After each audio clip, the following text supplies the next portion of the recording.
Good afternoon, students. I am your maths teacher. Now 7th standard mathematicsல geometry பற்றி பார்க்க போகிறோம். Before we going that ஒரு recall பார்த்துக்கலாம். So அதில் ப்ரொப்போர்ஷன்னா என்ன, டைரக்ட் ப்ரொப்போர்ஷன்னா என்ன, இன்வர்ஸ் ப்ரொப்போர்ஷன்னா என்ன அப்படிங்கிறத பார்த்தோம் இல்லைங்களா. So a change in one quantity, a result, a corresponding change in the other quantity is called as proportion அப்படின்னு பார்த்தோம். அதே டைரக்ட்னா x by y is equal to constant. அதே இன்வர்ஸ்னா x y is equal to constant நம்ம என்ன பண்ணோம், formula base பண்ணி முடித்தோம். ஸோ நம்ம இந்த கிளாஸில் 5th சாப்டர் ஜாமெண்ட்ரி பற்றி பார்க்க போகிறோம். ஸோ லேர்னிங் அப்ஜெக்டிவிட்டிஸ் நம்ம புக்கில் இருக்கிறதே அப்படியே பார்க்கலாம். ஃபஸ்ட்டு வந்து to understand about adjacent angle. இந்த கிளாஸில் adjacent angle பற்றி பார்க்க போகிறோம், லீனியர் பேர் பற்றி பார்க்க போகிறோம், வெர்டிக்கலி ஆப்போசிட் ஆங்கிள் பற்றி இப்போ பார்க்க போகிறோம். அடுத்தது to understand a transversal, to identify the different types of angle formed by a pair of line with the transversal. அடுத்தது என்னது, இது ரெண்டும் நம்ம முடிச்சிட்டோம், ஜாமெண்ட்ரி முடிச்சிட்டோம். To construct a perpendicular bisector of a given line, to construct a angle bisector of a given line. இது ரெண்டுமே முடிச்சிட்டோம், perpendicular bisector, angle bisector. நம்ம பண்ண வேண்டியது இன்னும் எக்ஸ்ட்ரா இருக்கிறது இது ஒன்று தான். வித்தவுட் யூஸிங் ப்ரொடெக்டரை வச்சு நம்ம 90 டிகிரி, 60 டிகிரி, 30 டிகிரி, 120 டிகிரி நம்ம பண்ண போகிறோம். அது நம்ம வரக்கூடிய கிளாஸில் பார்த்துக்கலாம். ஸோ இன்னைக்கு பிஃபோர் இது அட்ஜசன்ட் ஆங்கிள்னா என்னன்னு பார்க்க போகிறோம், லீனியர் பேர்னா என்ன, வெர்டிக்கலி ஆப்போசிட் ஆங்கிள்ஸ்னா என்னன்னு நம்ம பார்க்க போகிறோம். ஸோ ரொம்ப ஈஸி இந்த எக்ஸசைஸு. ஸோ வாங்க நம்ம போகலாம். அதுக்கு முன்னாடி ஒரு ரீகேப்பு, இதெல்லாம் நீங்கள் 6th படித்தது தான். லைன்னா என்ன, லைன் செக்மெண்ட்னா என்ன, ரேனா என்ன, parallel லைன்ஸ்னா என்ன, இன்டர்செக்டிங் லைன்ஸ்னா என்ன அப்படிங்கிறத லைன்ஸை பற்றி சொல்லியிருக்காங்க. Let us recall the following concept of the line and the points which have learnt in 6th class 6th. இதெல்லாம் நம்ம ஏற்கனவே படித்தது தான். லைன்ஸ்னா என்ன, a line extend along a both direction without any end. இந்த போல் ரெண்டு பக்கங்களும் போயிட்டே இருந்துன்னா, முடிவில்லாமல் போயிட்டே இருந்துச்சுன்னா அதை நம்ம என்னன்னு சொல்லுவோம், லைன்னு சொல்லுவோம்.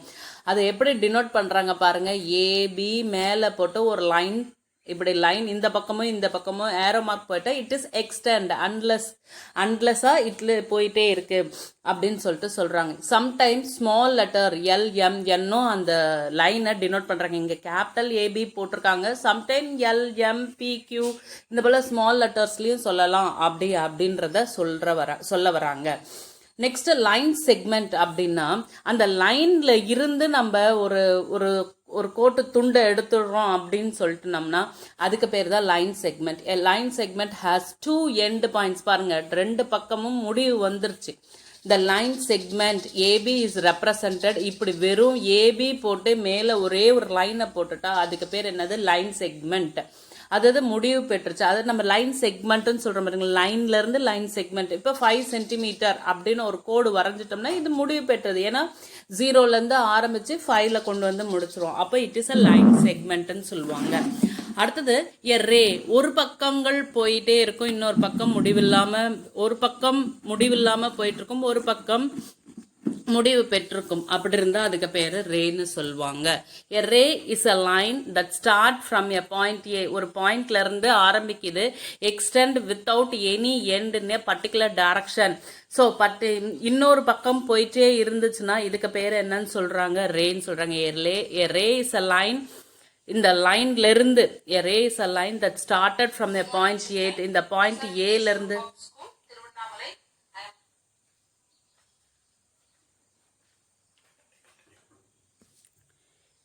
A ray is a line that starts from a point A and extend without any end in a particular direction passing through B, which is denoted as AB.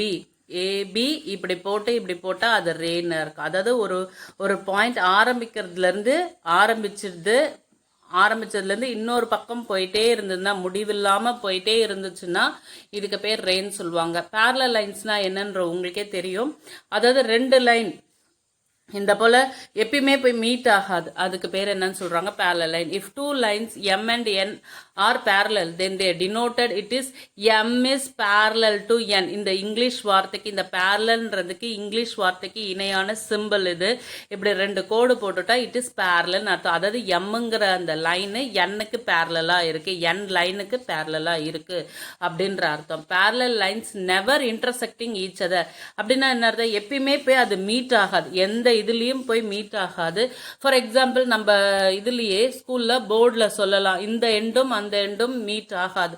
So இந்த போல என்னைக்குமே மீட் ஆகாததுக்கு பேர் தான் நம்ம என்னன்னு சொல்றோம், parallel லைன்ஸ்ன்னு சொல்றோம். அடுத்தது இன்டர்செக்டிங் லைன்ஸ், எங்கேயாவது போய் இணைஞ்சிடும், இந்த லைனும் இந்த லைனும் இணைஞ்சிட்டுனா, ரெண்டு லைன் இணைஞ்சிட்டுனா அங்க ஒரு பாயிண்ட், காமன் பாயிண்ட் வந்துடும். அந்த காமன் பாயிண்ட்டுக்கு பேர் தான் இன்டர்செக்டிங் பாயிண்ட். அப்ப அந்த லைனுக்கு பேரு இன்டர்செக்டிங் லைன்ஸ் அப்படின்னு சொல்லிட்டு சொல்லுவாங்க இல்லைங்களா? ஸோ அதுதான் இது. when two lines having a common point,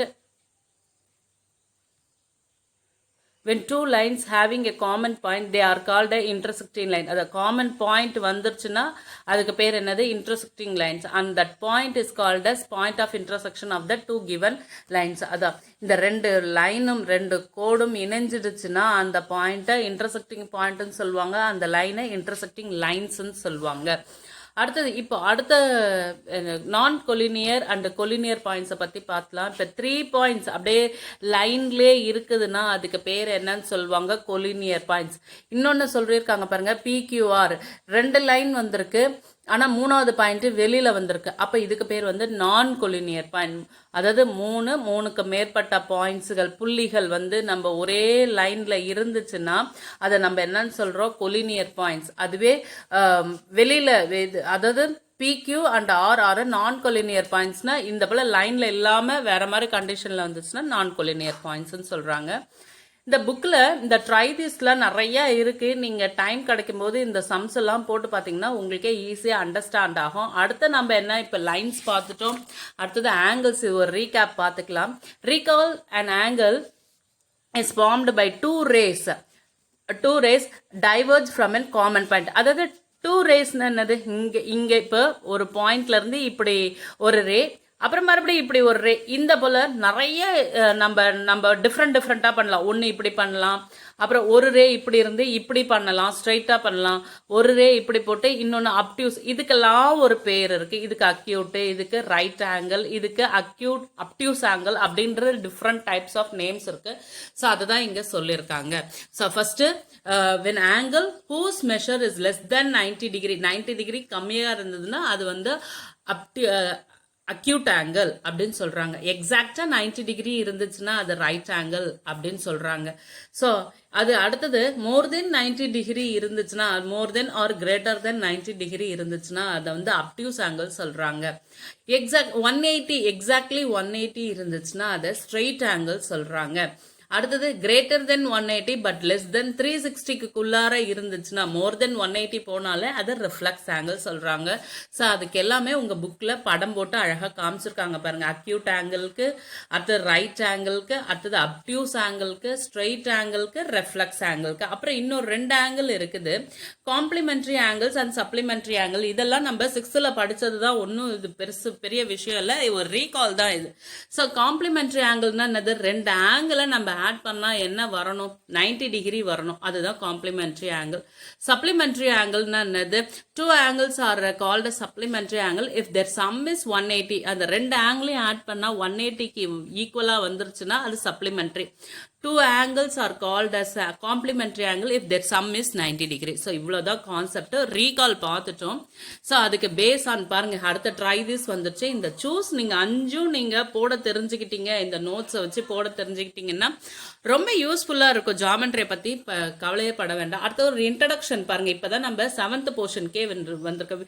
we are familiar with an complementary and supplementary angle. காம்ப்ளிமெண்ட்ரினா 2 ஆங்கிளை ஆட் பண்ணிட்டோம்னா நமக்கு என்ன கிடைக்கணும், 90 டிகிரி கிடைக்கணும். சப்ளிமெண்ட்ரினா என்னது, 2 ஆங்கிள் ஆட் பண்ணா நமக்கு 180 டிகிரி கிடைக்கணும். இவ்வளவுதான் concept. let us see some more related pairs of an angles now.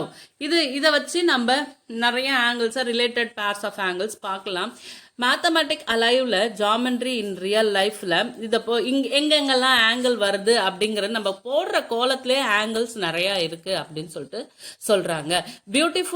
Beauty of angles in architecture and kolam அதுதான் இங்க சொல்லியிருக்காங்க. இந்த போல கட்டட வேலைப்பாடுகள்ல எல்லாமே நமக்கு என்ன இருக்குதான், ஸோ அது ஆங்கிள் இருக்கு. அடுத்து நம்ம போடக்கூடிய கோலத்துல நிறைய நமக்கு ஆங்கிள்ஸ்லாம் காட்டும். இப்போ நம்ம ரொம்ப இம்பார்ட்டன்ட் இதுக்கு வந்துட்டோம். Pair of angles formed by intersecting lines. இந்த இன்டர்செக்டிங் லைன்ஸ் ஃபார்ம் பண்ணி நமக்கு நிறைய விஷயங்கள் நம்ம இன்னைக்கு படிக்க போறோம். நான் ஆரம்பத்திலே சொன்ன மாதிரி இந்த கிளாஸ்ல அட்ஜசன்ட் ஆங்கிளை பத்தி பார்க்க போறோம் first.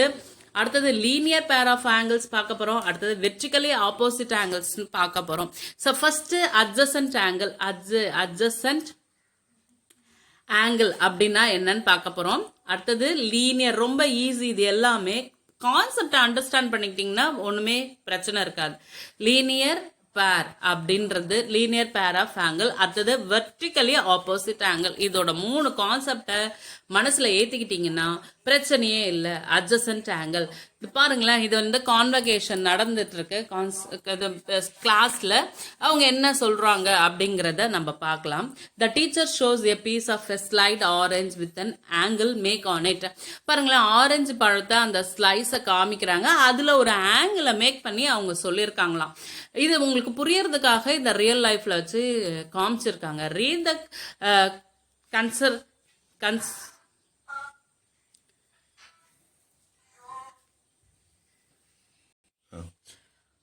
Read the conversation between the teacher and student. அது உரையாடல் இல்லைங்களா? ஸோ அந்த அந்த ஆரஞ்சு பல அந்த ஸ்லைஸை வச்சு மிஸ் ஆங்கிளை சொல்லியிருக்காங்க. அது மூலயமா அட்ஜசன்ட் ஆங்கிள்னா என்னன்னு சொல்ல வராங்க. ஒன்றும் இல்லைப்பா, இந்த அட்ஜசன்ட்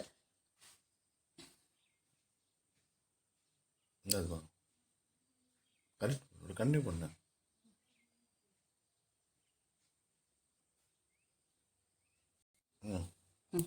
இப்போ ஒன்றும் இல்லை. இந்த அட்ஜசன்ட் ஆங்கிள்னா என்னன்னா, ஃபர்ஸ்ட் இப்படி போட்டிருக்காங்க இல்லையா?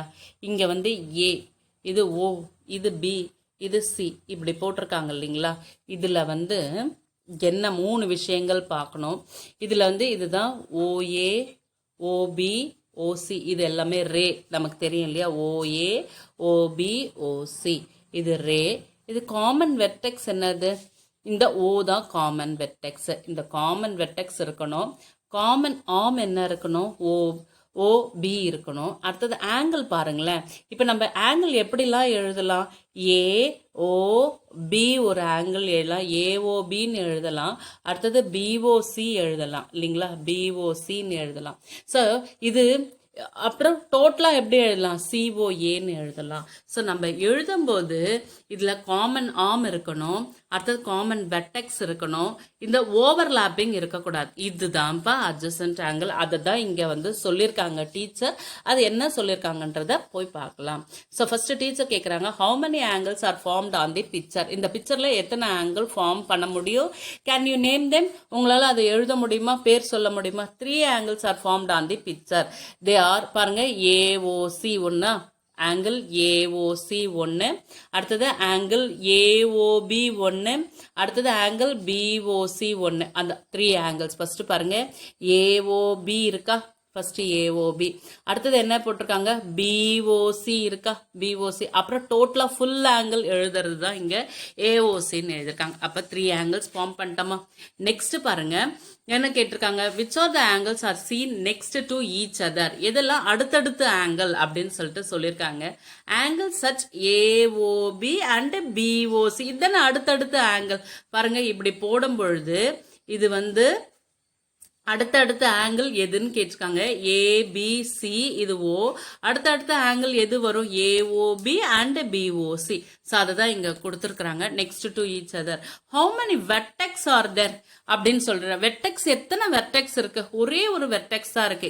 இந்த எல்லாமே போய் ஜாயின் பண்றது தான் நம்ம வெர்டெக்ஸ்ன்னு சொல்லுவோம். அப்ப எத்தனை வெர்டெக்ஸ் இருக்கு? There are only 1 vertex. அது எது? அது ஓ மட்டும்தான். There are only 1 common vertex. அப்போ ஒரு காமன் வெர்டெக்ஸ் இருக்கணும். இருக்கணும். ஃபர்ஸ்ட் பாயிண்ட்ஸ் பாருங்க, காமன் வெர்டெக்ஸ் இருக்கணும். how many arms are there, name them. எத்தனை ஆர்ம் இருக்கு? ஓ ஏ ஒரு ஆர்ம், ஓபி ஒரு ஆர்ம், ஓசி ஒரு ஆர்ம். அப்ப 3 arms இருக்கு. is there any common arm from AOB and BOC? yes, common arm எது? ரெண்டு ஆங்கிள்க்கும் காமன் ஆர்ம் எது? AOBக்கும் BOCக்கும் காமன் ஆர்ம் எது? OB தான் காமன் ஆர்ம். அப்ப காமன் ஆர்ம் இருக்கு. அடுத்தது கேக்குறாங்க, what can you see about the arms OA and OC? what can you say about the arms OA and OC அப்படின்னு கேக்குறாங்க.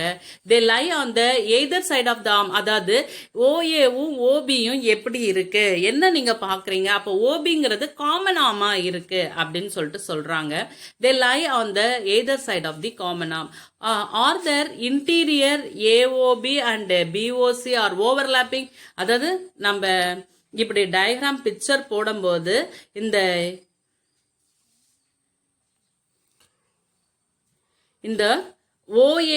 OABயும் BOCயும் ஓவர்லாப் ஆகுதா, ஒண்ணுக்குள்ள இணைஞ்சிக்குதா அப்படின்னு கேக்குறாங்க. இல்ல, ஓவர்லாப்பிங்கே ஆகல. No, their interior are not overlapping அப்படின்னு சொல்லிட்டு சொல்றாங்க. அப்ப hence the two angles angle AOB and BOC are common arm O. அடுத்தது common vertex O, one common arm OB, and the other two arms OA and OC lie on the either side of the common arm and their interior do not overlap. Such pair of angles is called as adjacent angle. இப்ப meaning புரியுதுங்களா பாருங்க. அதுல common vertex இருக்கணும், common arm இருக்கணும். அந்த two ஆர்ம்ஸும் மத்த either side அந்த common ஆர்முக்கு இந்த பக்கம் இருக்கிற இந்த ஆர்மும் இந்த பக்கம் இருக்கிற ஆர்மும் என்ன ஆகக்கூடாது, ஓவர்லாப்பிங் ஆகக்கூடாது. To not overlap. இப்படி 3 கண்டிஷன் சாட்டிஸ்ஃபை ஆனாதான் அது அட்ஜசன்ட் ஆங்கிள்னே சொல்ல முடியும். அப்போ such pair of an angles, இப்ப நம்ம என்னன்னு சொல்லலாம், OABயும் இப்போ என்னன்னா AOBயும் BOCயும் நம்ம என்னன்னு சொல்லலாம், adjacent angle சொல்லலாம். இப்பதான் டெஃபினேஷனுக்கே வராங்க பாருங்க. two angles which have a common vertex, common arm, whose interior do not overlap are called as adjacent angles. So அந்த ரெண்டு ஆங்கிள்ஸ்க்கு இடைப்பட்ட காமன் வெர்டெக்ஸ் இருக்கணும், காமன் ஆர்ம்ஸ் இருக்கணும், whose interior do not overlap. அந்த ஆங்கிள் எடுக்கும் போது ஓவர்லாப் இல்லாம இருந்தா தான் அதை adjacent angle சொல்ல முடியும். அடுத்தது பாருங்க, இன்னொரு எக்ஸாம்பிள் இங்க போட்டு காமிச்சிருக்காங்க பாருங்க. ஆங்கிள் 1, இந்த இது வந்து ஆங்கிள் 1, இது ஆங்கிள் 2, இது ஆங்கிள் 3 போட்டிருக்காங்க. இவங்க எக்ஸ்பிளனேஷன் கொடுத்திருக்காங்க. இதுல வந்து காமன் வெர்டெக்ஸ் இருக்கு, ஆனா காமன் ஆர்ம் இல்ல. அதனால இத வந்து நம்ம என்னன்னு சொல்ல முடியாது, adjacent angle எழுத முடியாது அப்படின்னு சொல்லிருக்காங்க. Now we observe that in the which angles are formed angle 1, 2, 3. It can be observed that the two pairs of an adjacent angle such as angle 1, angle 2. adjacent angle எப்படிலாம் எழுதலாம், angle 1, angle 2 னு எழுதலாம், angle 2, angle 3 னு எழுதலாம். அடுத்தது அப்புறம் என்ன சொல்லிருக்காங்க, then what about the pairs of angle 1 and angle 3? பாருங்களேன், angle 1 angle 3 எழுதும்போது angle 2 angle 3 இருக்குது. இதுல வந்து இன்டீரியர் வந்து ஓவர்லாப்பிங் ஆயிடுது. அதனால இது வந்து நம்ம என்னன்னு சொல்ல முடியாது, adjacent angles சொல்ல முடியாது. அதாவது they do not have an adjacent because the pair of the common vertex but do not have the common arm. angle 2 is in between 1 and 3. angle 2ங்கிறது 1க்கு 3க்கு இடையில இருக்கு. also interior of 1 and 3 do not overlap. Since the pair of an angle do not satisfy among the 3 conditions, they are not an adjacent. இந்த 3 conditions satisfy, முன்ன சொன்ன மாதிரி 3 conditions satisfy ஆனாதான் அது adjacent angle சொல்ல முடியும். otherwise it is not an adjacent angle. So நம்ம ஒரு example பார்த்துட்டா இதெல்லாம் ஈஸியா புரிஞ்சிரும். நீ continue in the second video.